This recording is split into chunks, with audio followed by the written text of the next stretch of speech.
नमस्कार दोस्तों। आज के जो हमने क्वेश्चंस लिए हैं वो आरआरबी एनटीपीसी सीवीटी 2 2025 में जो एग्ज़ाम हुआ है उसमें से लिए हुए हैं और आज ये हमारा पार्ट नंबर 11 रहेगा। वीडियो को आपने पूरा देखना है। वीडियो अगर आपको अच्छा लगे तो वीडियो को आपने लाइक भी कर देना है। तो चलिए स्टार्ट करते हैं फर्स्ट क्वेश्चन से। इसमें बोला है कि अगर एक टैंक में 50 लीटर हम पेट्रोल डाल दें, उसके बाद भी वो 10% खाली रह जा रहा है, तो आपको बताना है कि टैंक को भरने के लिए उसमें कितना पेट्रोल डाला जाना चाहिए। तो देखो, यहाँ उसने बोला है कि 10% टैंक खाली रह रहा है।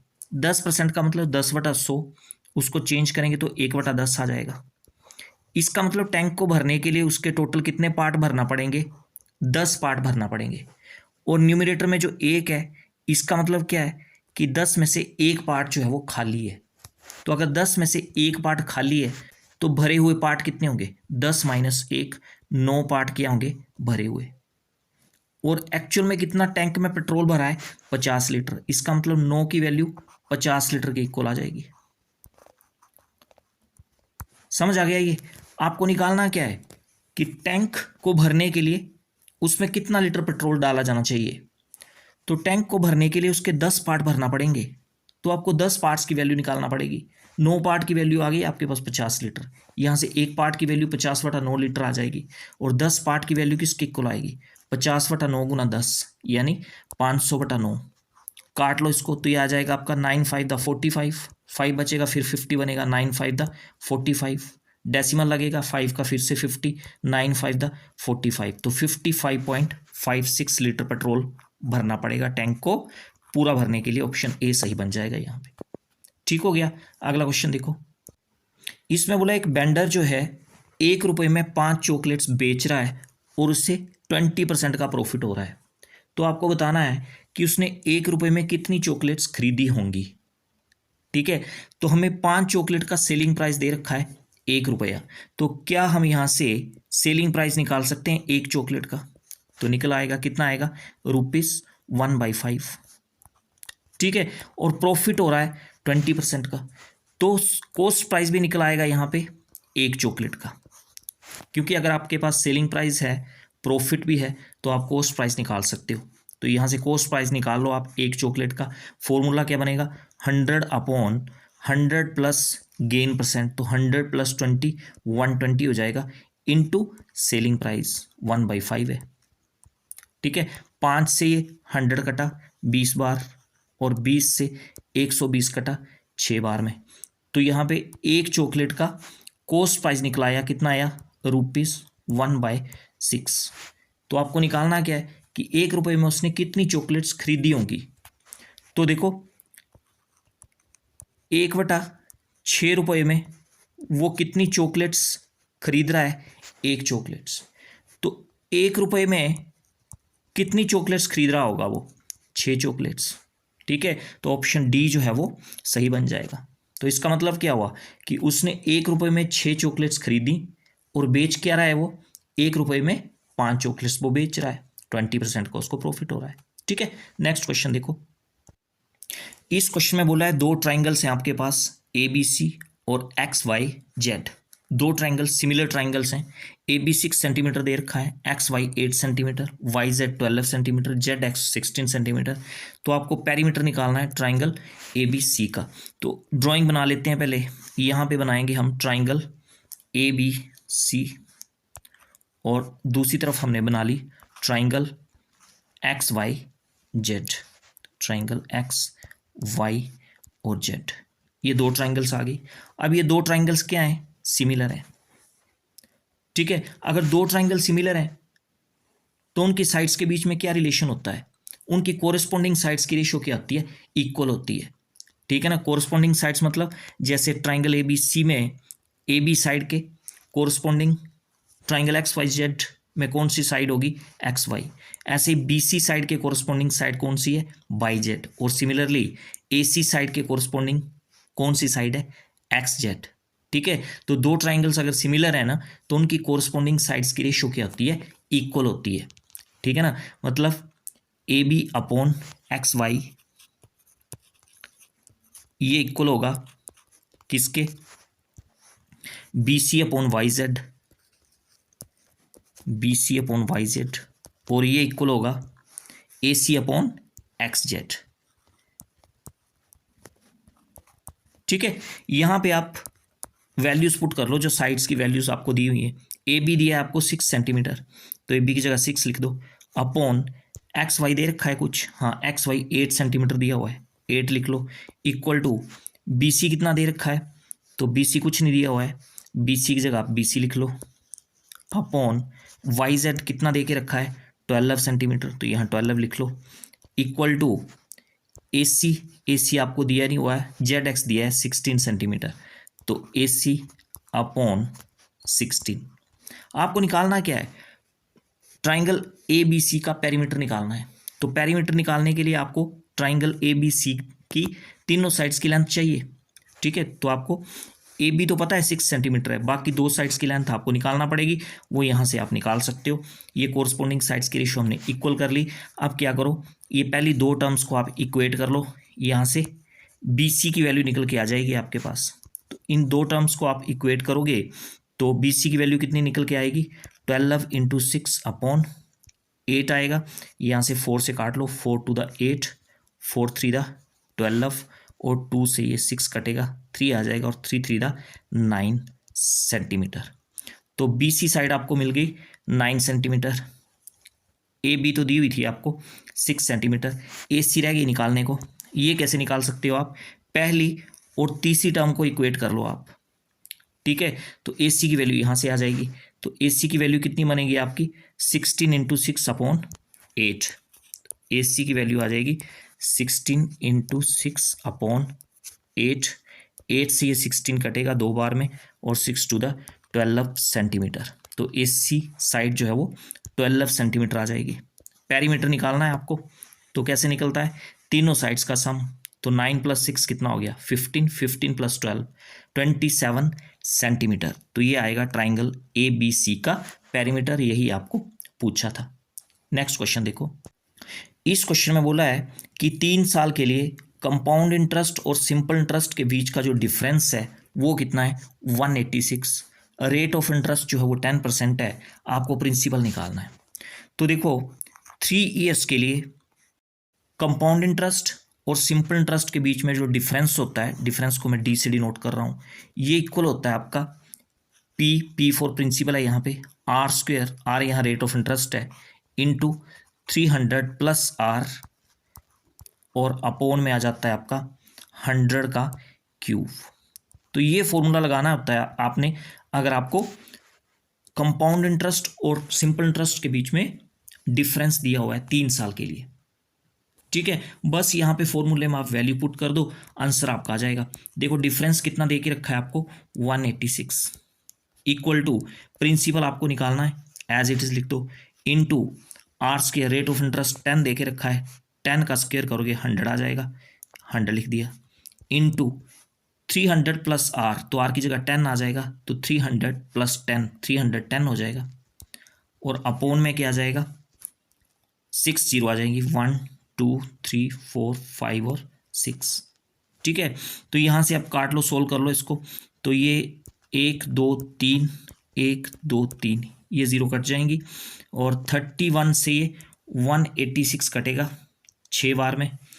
प्रिंसिपल आपको निकालना है, ये 1000 जो है वो 6 के साथ मल्टीप्लाई हो जाएगा, तो प्रिंसिपल कितना आएगा आपका 6000, ऑप्शन B जो है वो सही बन जाएगा। क्लियर हो गया ये क्वेश्चन। नेक्स्ट क्वेश्चन देखो, अब देखो इस क्वेश्चन में बोला है कि एक शॉपकीपर को कॉस्ट प्राइस पर 34% प्रॉफिट होने की उम्मीद है, और पहले हफ्ते उसकी जो सेल हुई वो 3417 रुपये की सेल हुई। प्रॉफिट उसका निकालना है आपको रुपीज़ में। ठीक है, तो कितना परसेंट गेन होने की उम्मीद है उसको, 34%। 34% का मतलब 34/100, काटोगे इसको कितना आ जाएगा, 17/50। ठीक है, अब डिनोमिनेटर में ये जो 50 है, ये पता है आपको किसकी रेशियो होती है, कॉस्ट प्राइस की रेशियो होती है, तो ये 50 आ गई। न्यूमिनेटर में 17 क्या है, प्रॉफिट है, तो प्रॉफिट की रेशियो आ गई 17, तो यहाँ से सेलिंग प्राइस की रेशियो आ जाएगी कितनी, 50 + 17, तो ये आ जाएगी 67। अब सेलिंग प्राइस एक्चुअल में कितना दिया आपको, 3417, तो इसका मतलब ये जो 67 रेशियो है, इसकी ही वैल्यू किसके इक्वल आई है, 3000 ₹3,417। सेल कितनी हुई है एक हफ्ते में? ₹3,417।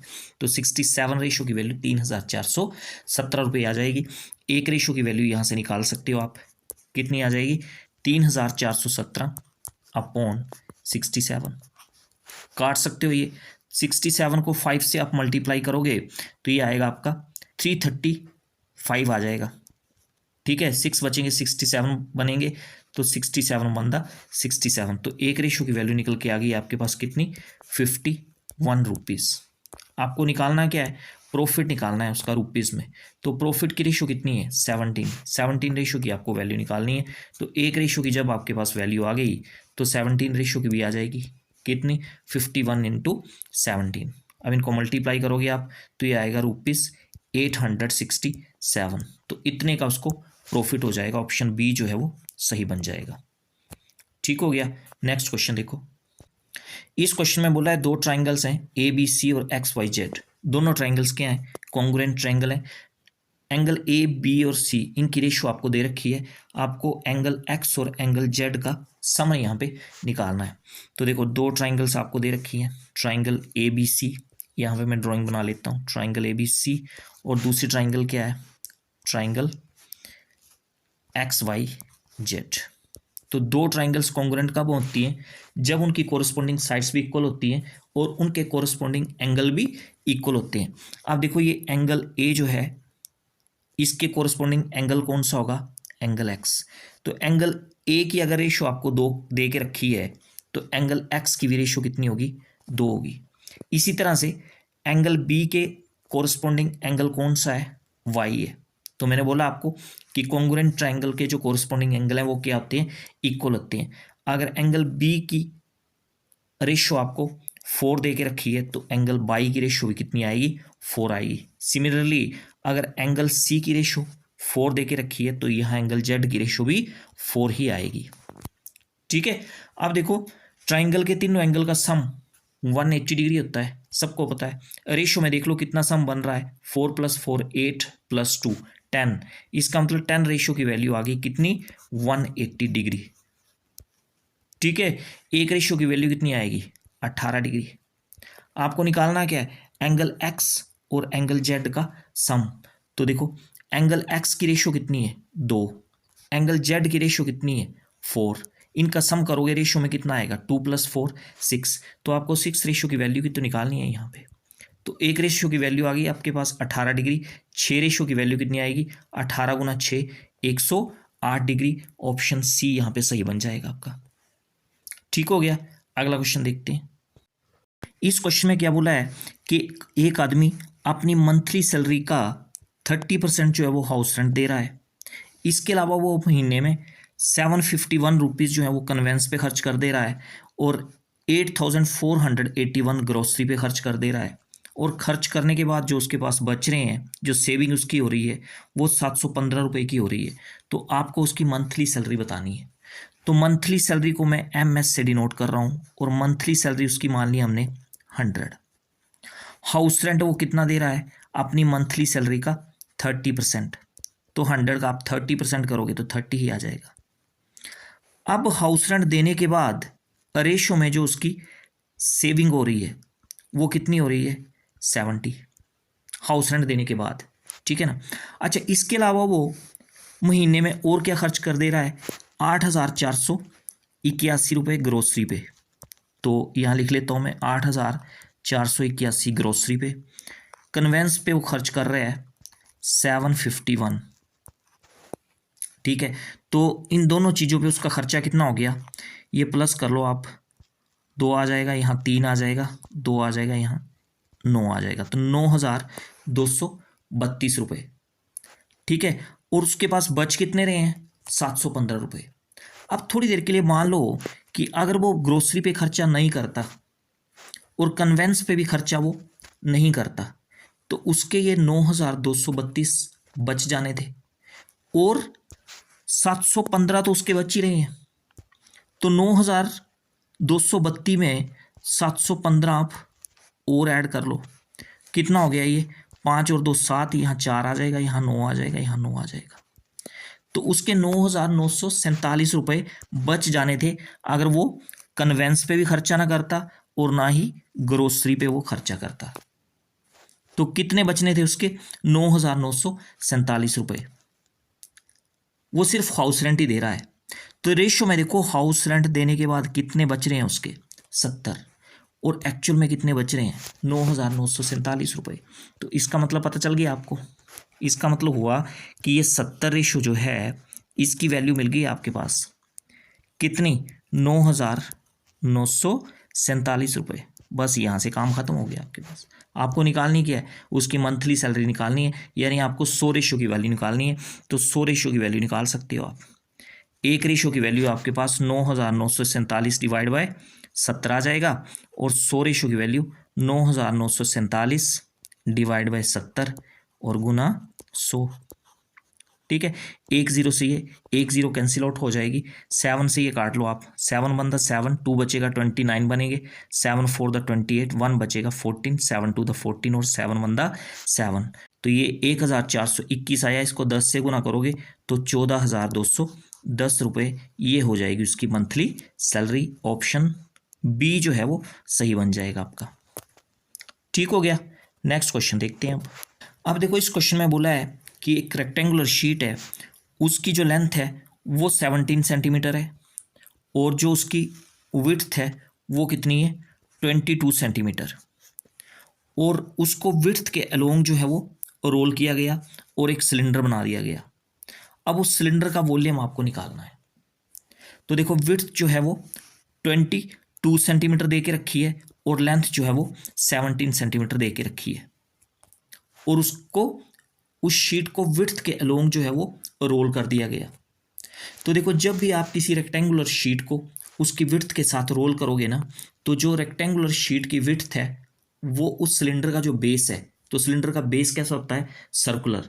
तो विड्थ जो है वो सर्कल की क्या बन जाएगी? सरकमफ्रेंसिस बन जाएगी। तो सर्कल की सरकमफ्रेंसिस क्या होती है? 2πr।